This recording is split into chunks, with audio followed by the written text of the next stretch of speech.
I have cataloged 40,000 species. I want that understood before I say anything else, because what follows is not the confusion of a junior who has not yet learned where things belong. I am Warren Vesh, third adjunct taxonomist of the Concordant Registry, and I have given names to forms of life that other clades would not have called life at all. I have filed the slow mineral thinkers of the Hesa deeps, who complete a single thought across 9,000 years. I have classified the wind-borne colonies that have no individual body, only weather.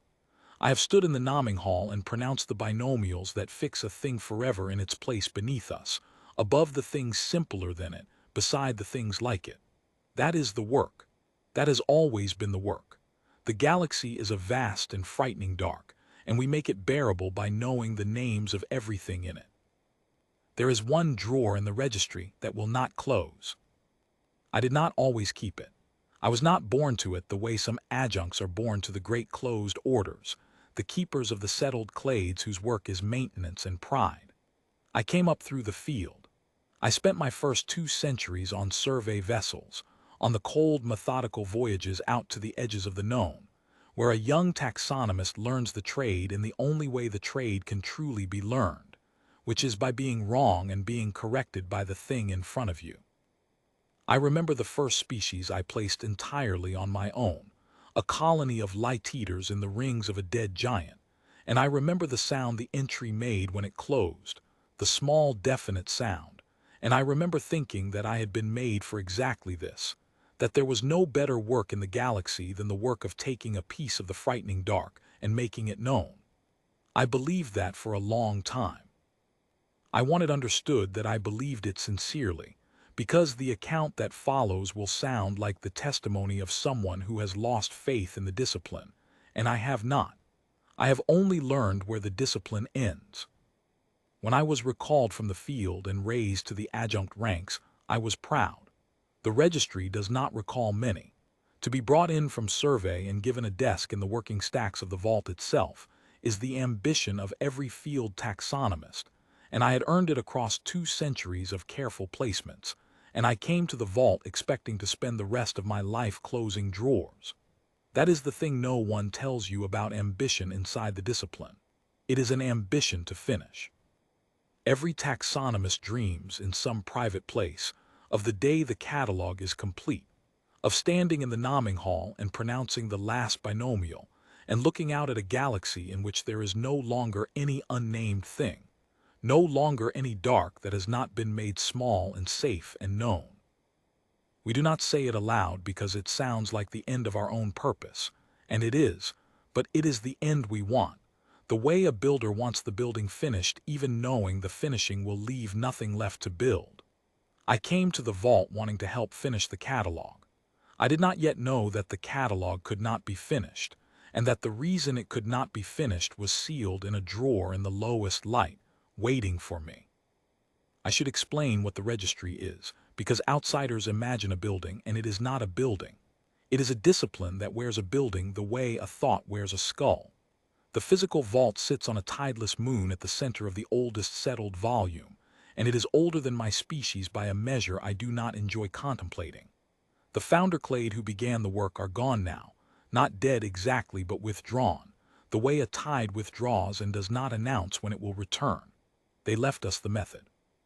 The method is everything. You observe, you compare, you place.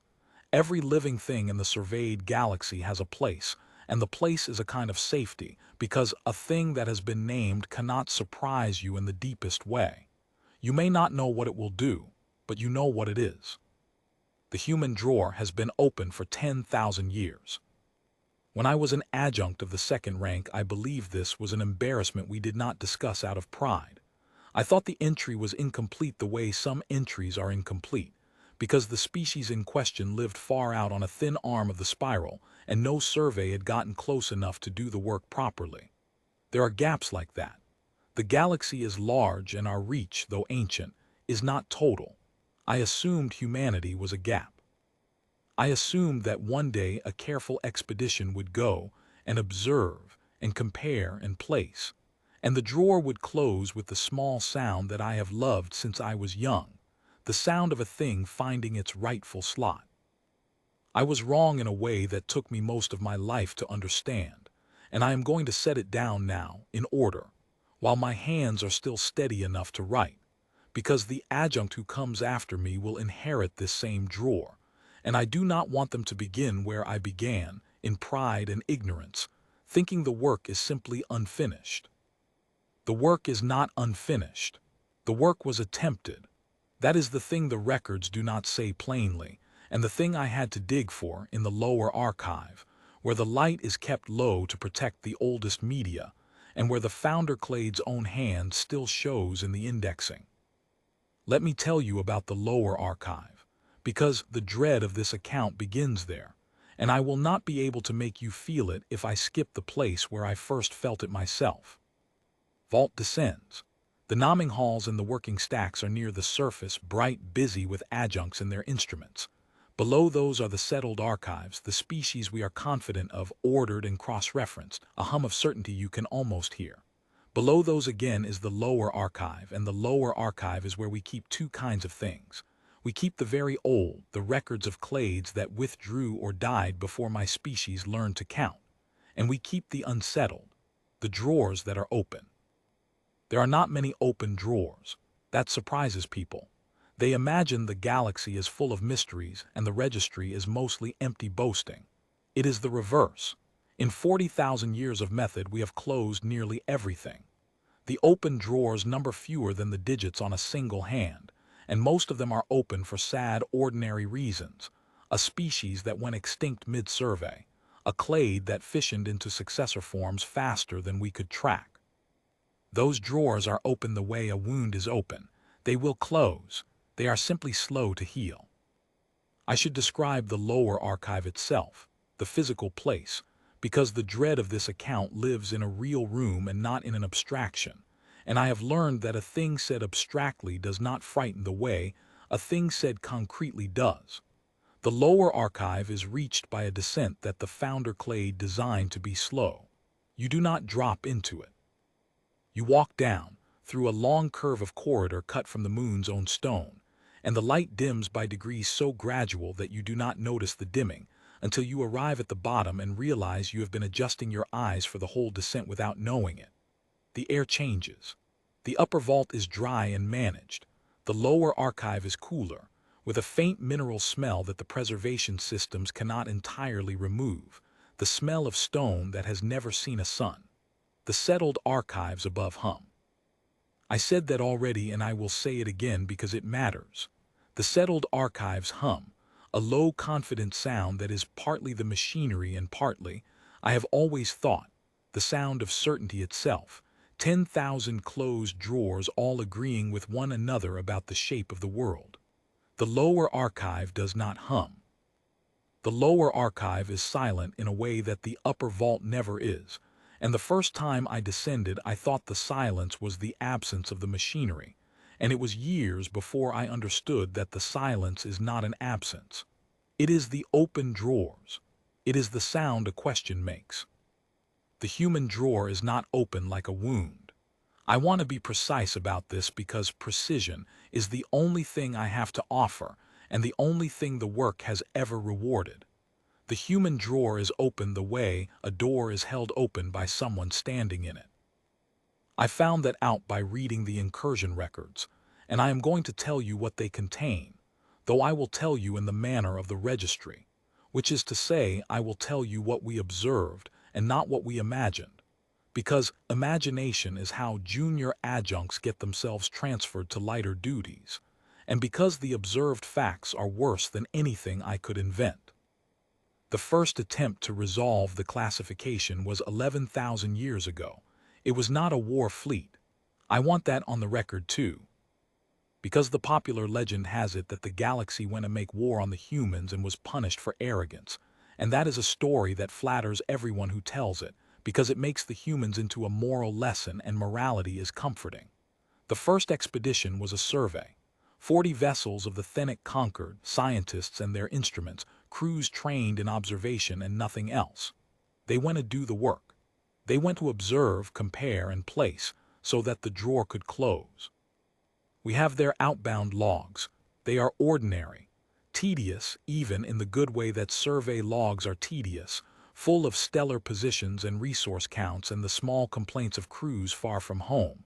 They crossed the thin arm. They reached the edge of the volume that the humans even then occupied. And then the logs change. They do not change into terror. That is the first thing that unsettled me, sitting in the low light with the old media warm under my reading instrument. I expected the logs to fill with fear, and they did not. They filled with confusion. The taxonomists aboard the Thenic vessels began, methodically, to attempt the work, and the work would not take. They observed humanity, and the observations would not resolve into a placement.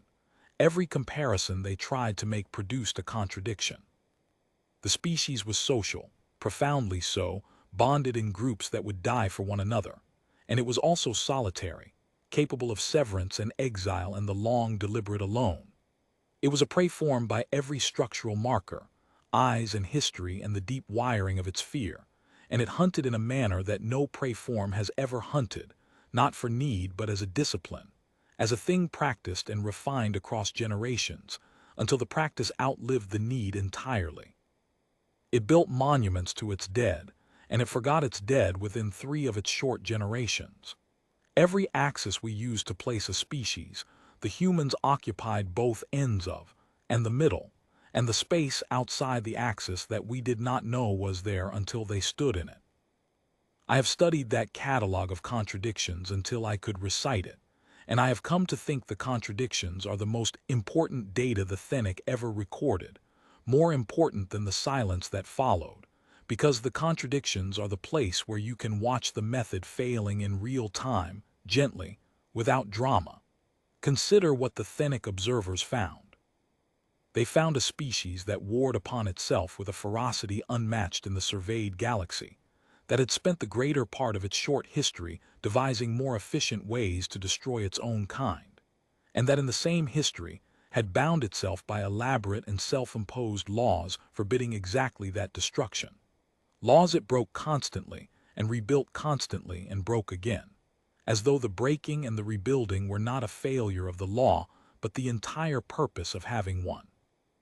They found a species that lied habitually to itself most of all, that told itself stories it knew to be untrue and arranged its whole life around the stories, and that it also produced, out of the same faculty, the most relentless instruments for distinguishing truth from falsehood that the Thenic had ever encountered, as though the species had invented deception, and the cure for deception in the same breath and could not be parted from either.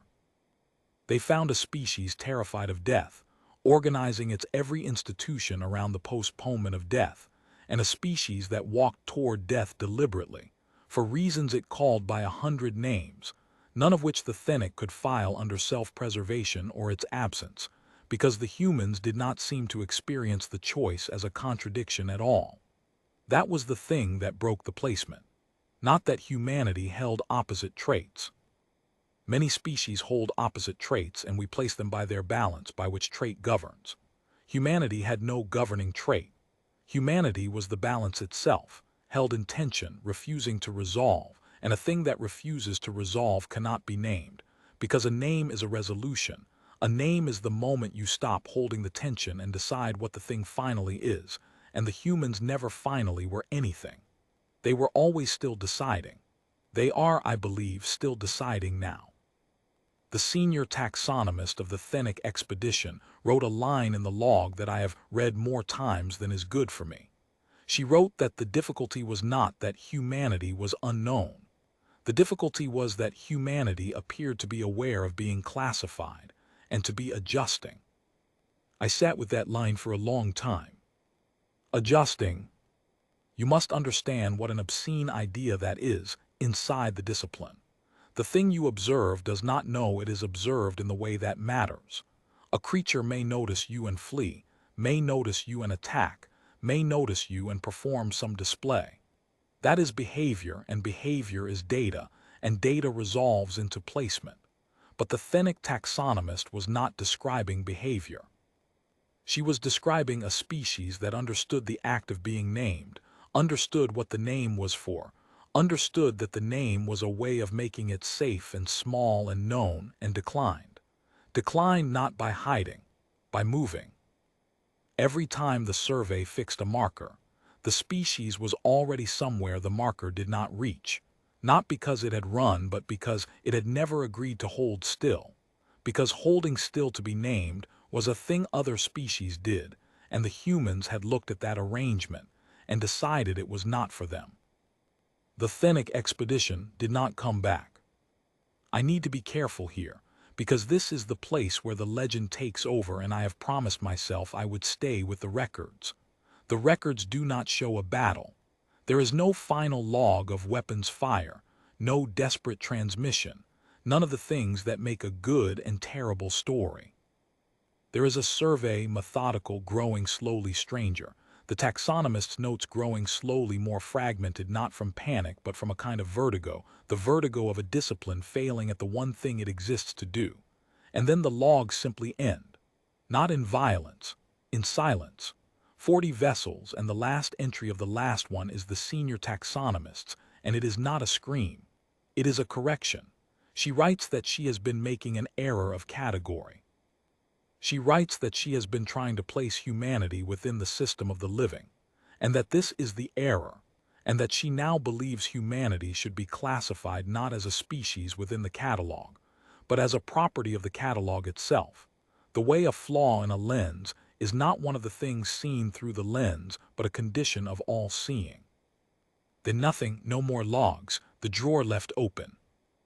I told my supervisor when I was younger that I thought the Thennic taxonomist had simply lost her reason out there, that the strangeness of long survey had broken her method, and the fragments were the sound of a mind coming apart, and that the vessels were lost to some ordinary catastrophe, a stellar event, a system failure, the dark doing what the dark does.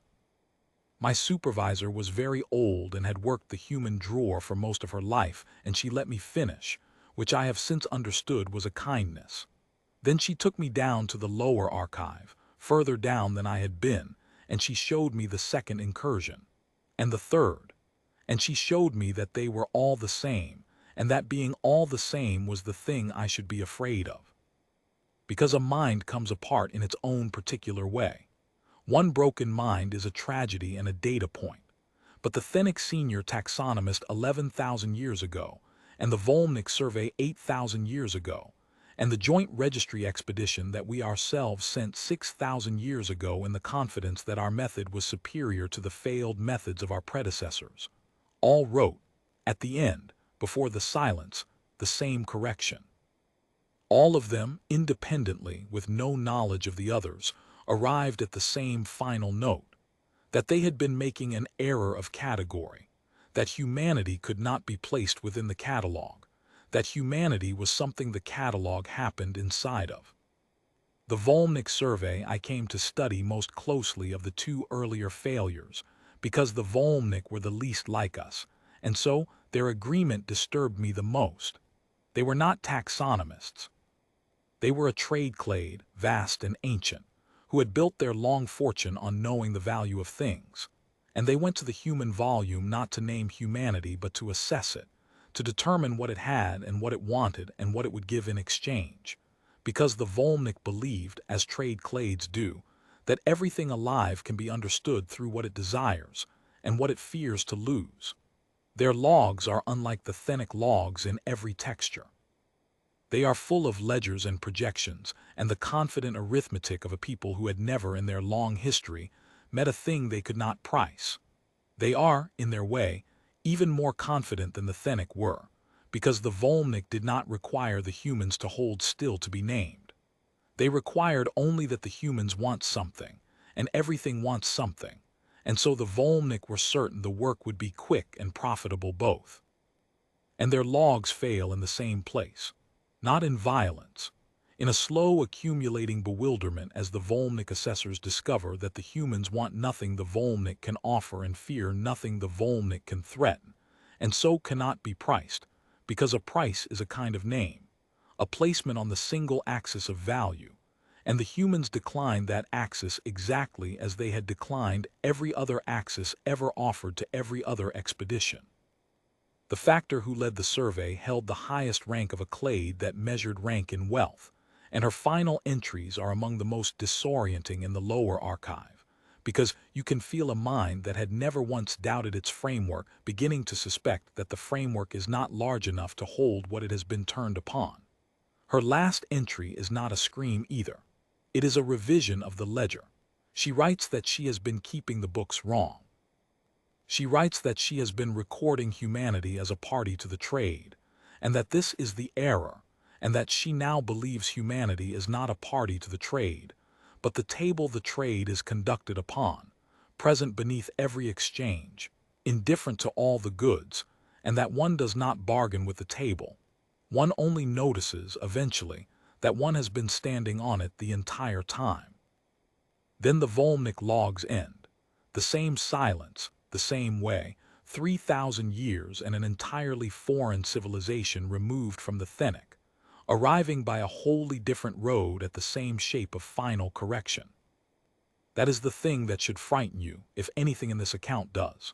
Not that one expedition failed, not even that 3 did, but that 3 clades with 3 different methods and 3 different reasons for going, separated by thousands of years, knowing nothing of one another's attempts, each arrived at the end at the identical realization, expressed in the private vocabulary of their own discipline. The taxonomist found that humanity was a property of the catalog and not an entry in it. The trade factor found that humanity was the table and not a party to the trade. Both of them, and the third still to come, discovered the same single fact wearing the clothes of their own profession, and the fact is this, that they had each gone out believing they stood above the thing they had come to study, and each was shown, patiently, without a word, that the standing above was a posture and not a truth, and that the thing they had gone to place had been placing them the entire time. The registry expedition was the one that changed me. The earlier ones I could hold at a distance, foreign clades with foreign methods. Perhaps they simply were not as rigorous as we are. Perhaps they made errors we would not make. But the registry expedition was ours, trained in our method, carrying our instruments, indexing in the same hand I was trained to read. 42 adjuncts, the finest of their generation, sent with one instruction, which was to close the drawer. To go and do the work properly at last, and to give humanity a name and a place, and to bring the long embarrassment to an end. Their outbound logs are the most painful thing in the lower archive, because I recognize the people in them. Not personally, they were gone before I was made, but in kind. They are confident the way I was confident. They make small jokes about the failed expeditions of the past. One of them, an adjunct of the 4th rank named Selizon, wrote a note to the working stacks back home, a note that was never meant for the archive but was preserved because everything is preserved, in which she said she did not understand the fuss, that a species is a species, that the previous taxonomists had clearly let the legend frighten them into incompetence, and that she intended to have the binomial drafted before the survey was 3 seasons old. I have read Selizon's later entries. The confidence does not collapse into fear. I keep returning to this because I think it is the heart of the thing, and I think it is why the legend in the galaxy at large is wrong even when it is right. The galaxy says the humans are terrible because no one returns. That is true. But the galaxy imagines the not returning as slaughter, as the arrogant punished, as a fleet broken on a wall. It was not like that. Selizon's confidence did not collapse. It was corrected. Slowly, methodically, by the species she had come to name, she was shown, over the seasons of the survey, that the framework she was using did not contain the thing she was using it on. And the showing was not cruel. That is the part I cannot get past. The human drawer is not full of malice. There is no human voice in any of these records gloating, threatening, even speaking. The humans do not appear in the records at all, not directly, not once in 11,000 years.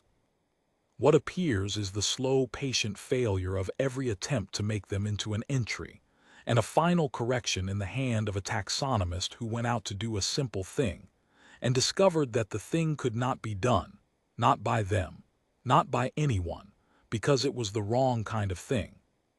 Selizon's last entry is 4 words. I will not pretend I have not memorized it. She writes, "It is numbing us." I have tried to reconstruct, from the fragments, how Selly's on arrived at those 4 words, because the arrival is the whole instruction the human drawer has to give, and the better I understand the arrival, the better I can warn the next clade away from walking it. Her middle entries, the ones between the confidence and the correction, are not the entries of a frightened being. They are the entries of an excellent taxonomist doing excellent work and growing slowly, terribly aware that the work is doing something to her. She notices, first, that her placements will not hold overnight. She fixes a marker, confident, and returns to it the next survey cycle and finds it no longer fits, and she assumes she has made an error and corrects it, and the correction will not hold either, and she begins to keep a record of how long her placements survive, and the record shows the survival time shrinking, and she writes that this is impossible, that a species does not change faster than it can be measured, that she must be measuring wrong. Then she notices that the placements survive less and less time the more carefully she makes them, that her precision is accelerating the failure rather than slowing it, and she cannot account for this, because precision is supposed to be the cure for failed placement, and here it is the cause. And then, late, in an entry that is still calm, still methodical, still the work of a fine mind, she writes the sentence that I think is the true center of the human drawer, truer even than her last 4 words. She writes that she has begun to suspect the species is not changing at all.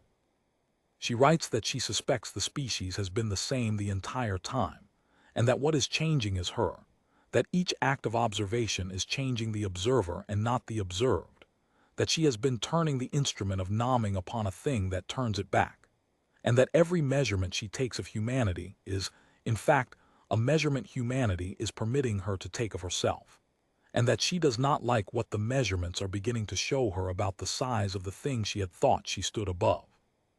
After that the entries thin, not into panic, into a kind of quiet, the quiet of someone who has understood something and is sitting with it, and then the 4 words, and then the silence, and then the drawer open, on the desk of a clade that had sent its 42 finest to close it and received back, in the end, 4 words and the absence of everyone who wrote them.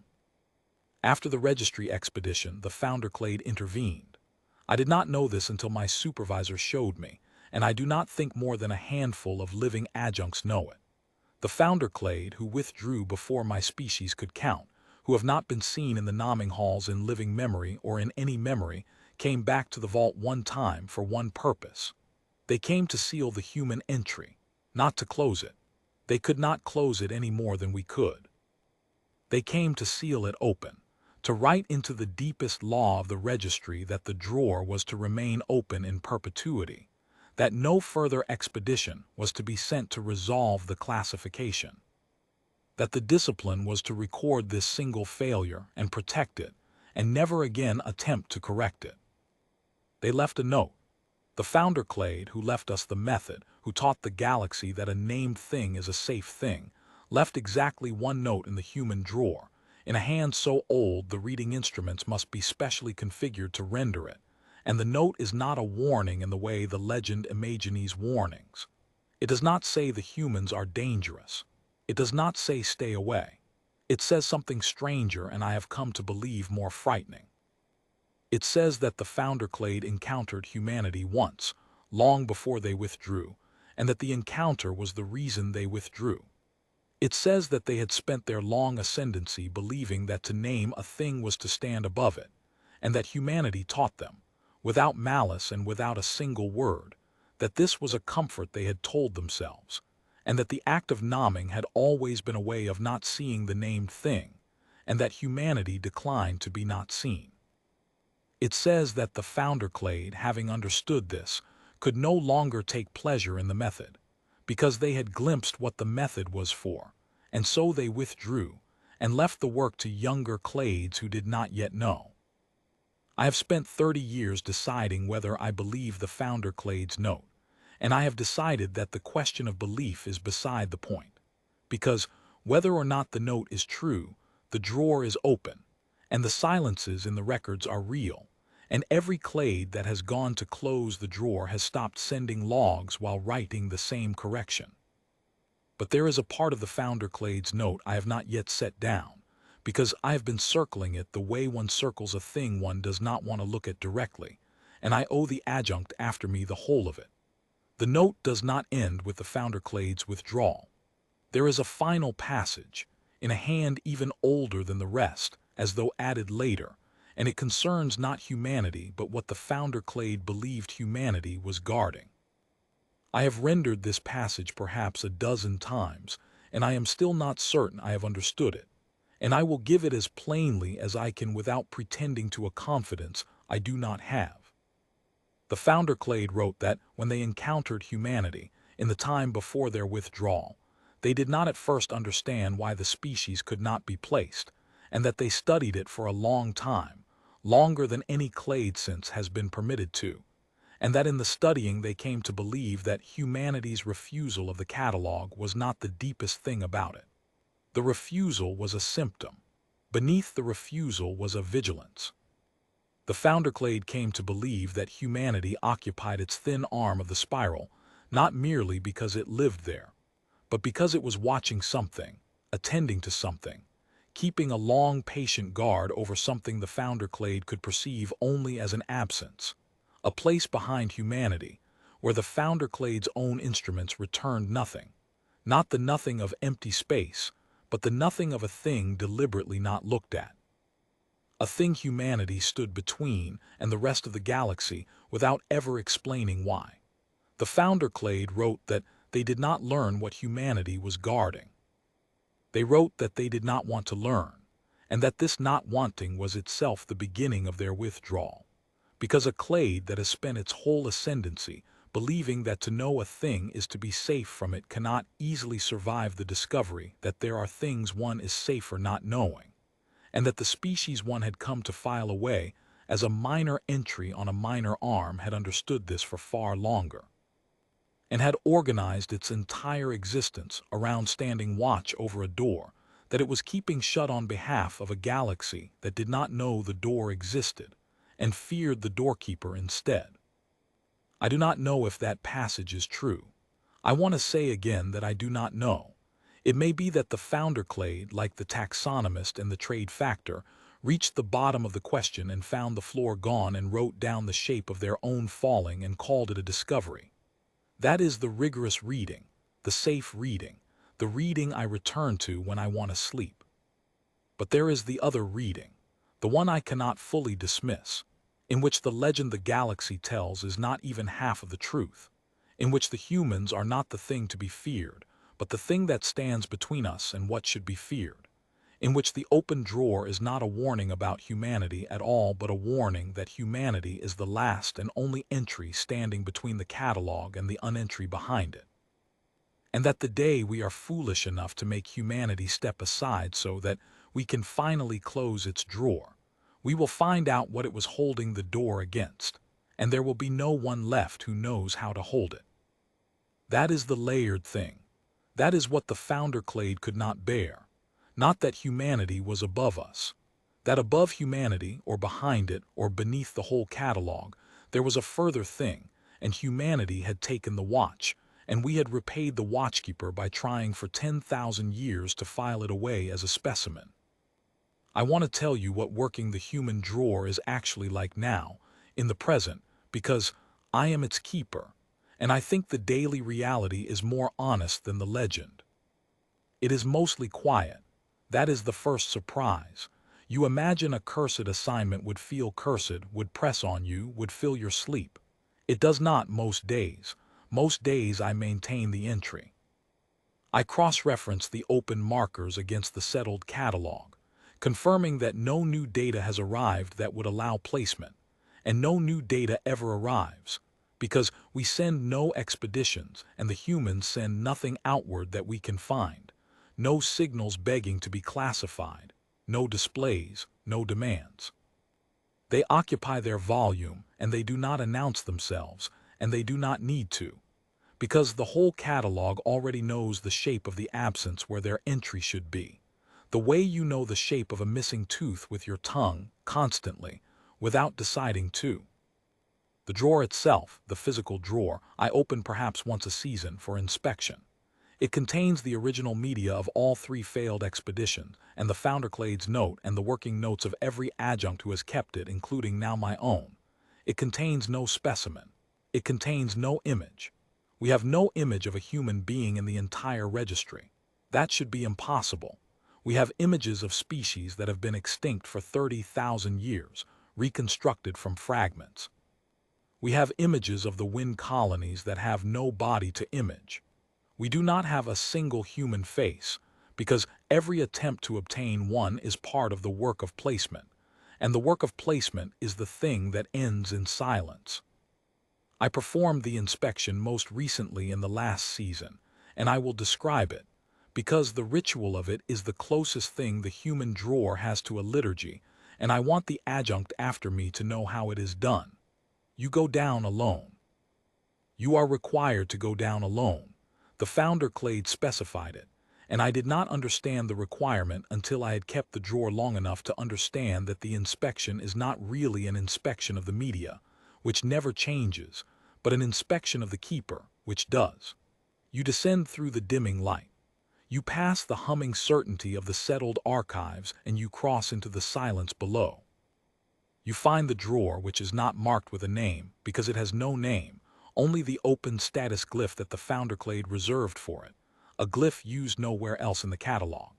You open it, and you sit with what it holds, and you confirm that nothing has changed, that no new data has arrived, that the entry remains exactly as unplaceable as it was the season before, and the confirmation is always the same, and the sameness is the point. You are not checking whether the humans have become knowable. You are checking whether you have begun to imagine that they have. That is the failure mode the founder Clade feared in the Keepers, the slow drift of a mind that lives beside an open question, until the openness becomes unbearable, and the mind begins, quietly, to fill it in. The inspection is the discipline that keeps the keeper honest about the limits of the discipline. It is the catalog's one confession that there is something it cannot catalog, repeated season after season, so that the confession is never lost. So the drawer holds a shape and not a thing, and I have come to think that this is the truest entry in the entire registry, more true than the closed entries, because the closed entries are a kind of lie we tell ourselves. The lie that we have seen a thing fully and pinned it, and that it will hold the pin. The human entry holds nothing because it is the one entry honest about what it does not contain. I said the work is mostly quiet. It is not always quiet. There are moments, and I will describe one, the one that decided the shape of this account. I was alone in the lower archive, configuring a reading instrument to render the founder Clade's note again, because I render it every few years to be sure I still understand it, and because each time I am a little older and read it a little differently. The light was at its lowest. The vault around me was the deep quiet of a place built to last past everyone in it. And as the instrument resolved the ancient hand, I had the sensation, complete and undeniable and impossible to argue myself out of, that the entry was reading me. I do not mean a presence in the room.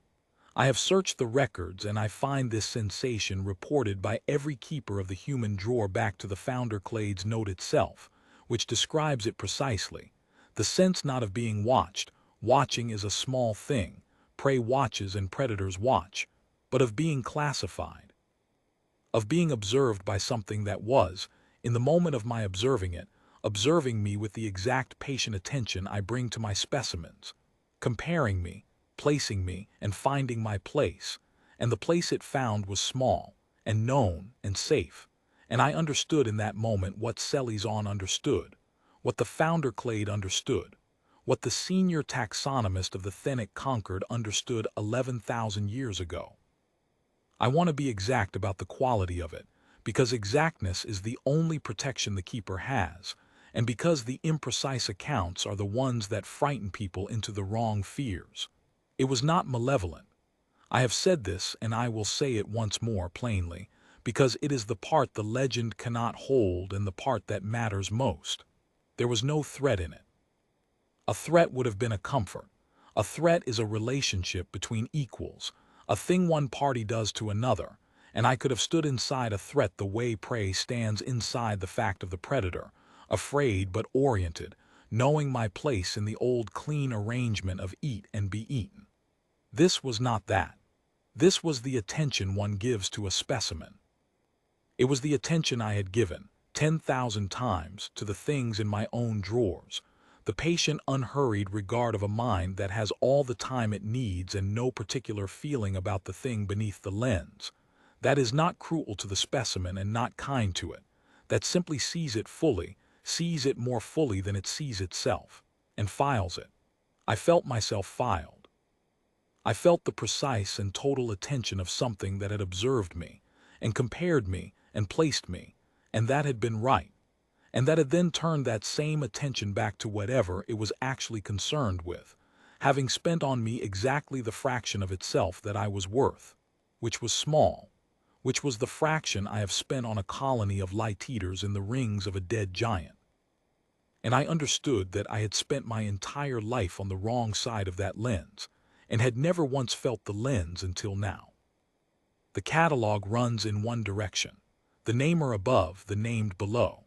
That is the comfort the whole discipline is built to provide, the comfort I have given my life to, the comfort of standing above the dark with a list in my hand. And the human entry is the place in the catalog where the direction reverses, where the thing in the drawer is keeping a drawer of its own, and you are in it, and you have always been in it, and the only mercy is that it has not yet decided you are worth closing. I did not lose my reason in the lower archive. I want to say that plainly, in case this account is read by some future adjunct looking for evidence that I was unfit. I configured the instrument back to its rest state.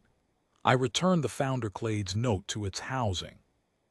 I climbed up through the settled archives, through the hum of certainty, into the bright working stacks where the young adjuncts were doing the good clean work of placing the orderly species of the orderly galaxy.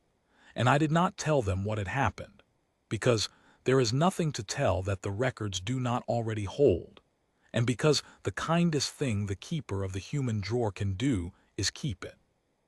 There is a pressure from the wider galaxy and sometimes from within the registry itself to resolve the entry. It comes in cycles.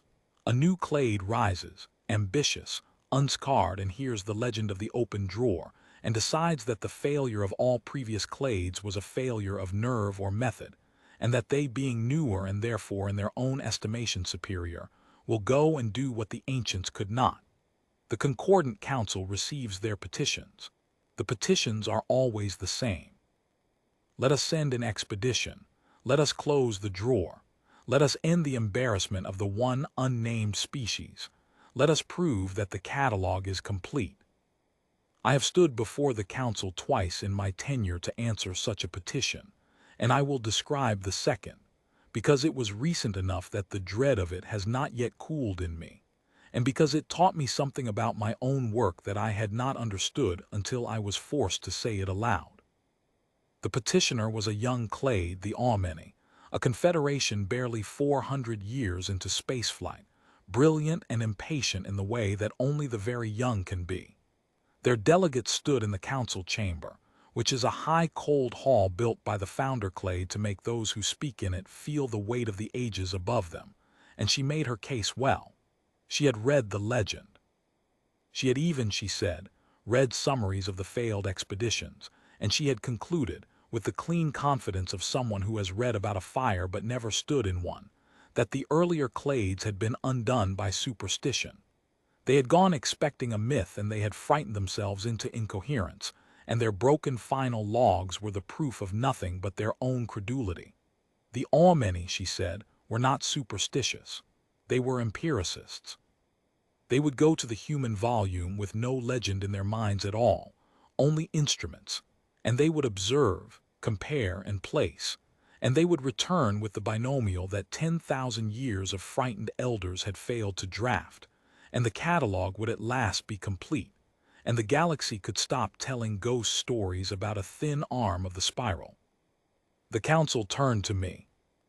I had prepared a careful answer, full of records and citations, and when I rose to give it I found that I could not, because I saw in the many delegates bearing exactly the bearing of Selly's on in her outbound logs, the same clean confidence, the same gentle contempt for the elders who had failed, and I understood that no citation would reach her, because she had already filed the previous expeditions in a drawer of her own, the drawer marked superstition. And once a thing is filed, it cannot surprise you. So I set my prepared answer down, and I said the only true thing I have ever found to say about the human drawer. I told her that I did not doubt her instruments. I told her that I believed she would observe humanity more precisely than any expedition before her, that her empiricism was real and her method was sound, and that this was exactly the danger. I told her that the earlier clades had not been undone by superstition. They had been undone by success. They had done the work, the honest work, the work of observing without flinching, and the honest work had led each of them, by the straightest possible road, to the same conclusion, and the conclusion was not a ghost story. The conclusion was that the catalog does not stand above the things it names, that nomming is not a kind of mastery but a kind of forgetting, a way of looking at a thing in order to not have to keep looking at it, and that humanity had declined to be forgotten in that way, and that any sufficiently honest observer who turned the full force of the method upon humanity would discover this, and that the discovery dissolves the observer, not by killing them but by removing the floor they had been standing on. The floor that every other species in the catalog had agreed to call solid. I told her that her empiricism would not protect her. Her empiricism was the trap. The superstitious might flinch and turn back. Only the truly rigorous would go all the way to the bottom of the question, and the bottom of the question is where the floor is not. She did not believe me. I did not expect her to. But the council had heard the failed expeditions in my voice and not in a citation, and the council is old, and the council remembered, and the petition was denied. The Almany delegate left the chamber certain that she had been refused by frightened elders protecting their own legend, and in a sense she was right, and in the sense that matters she was a child who had asked to be allowed to walk to the bottom of the sea to prove the water was shallow, and we had said no, and she had heard cowardice, and we had meant mercy, and there is no way to make a young clade hear the difference, because the difference is the whole of everything we have learned and they have not yet paid for. It is my duty, as third adjunct taxonomist and keeper of the entry, to advise the council on these petitions, and my advice has never changed and will never change, and I will set it down here so that the adjunct after me has it ready. I advise that the petition be denied, not because the humans would destroy the expedition, though I believe they would, in the slow correcting way the records describe, without a battle, without a sound the galaxy would recognize as war. I advise denial because the expedition would succeed in the only way that matters, and the success is the danger.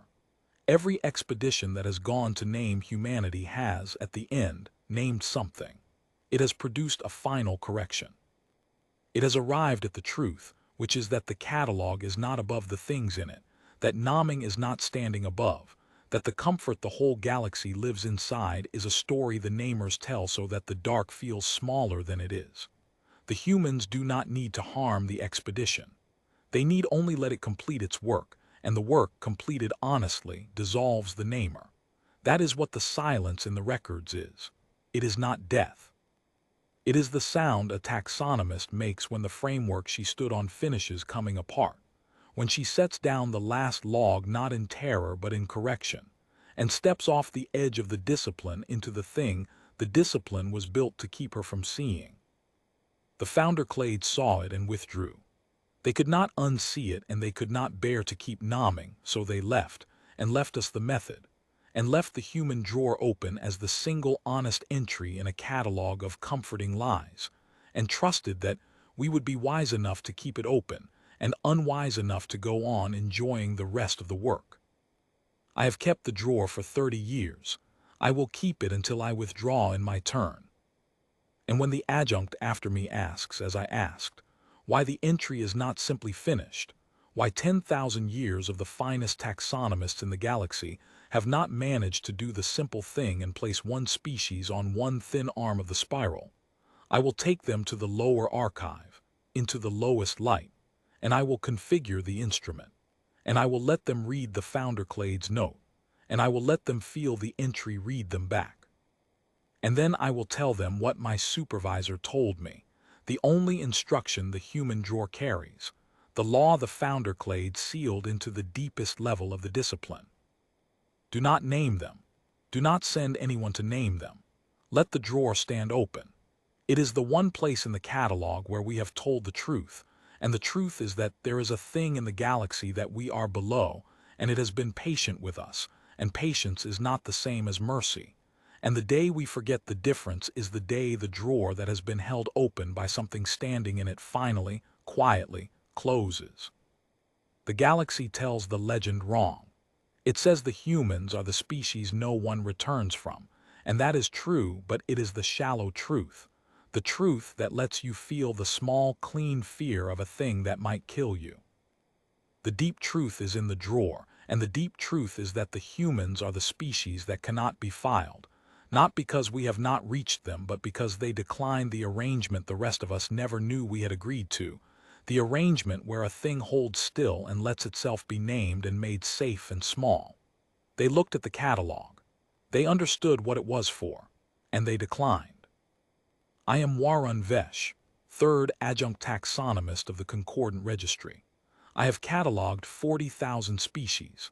There is one drawer that will not close, and I have made my peace with keeping it open, and I will tell you the last thing, the thing the records do not say, and that I have only come to understand in the low light in the years of being read. We did not leave the human entry open, because we failed to name them.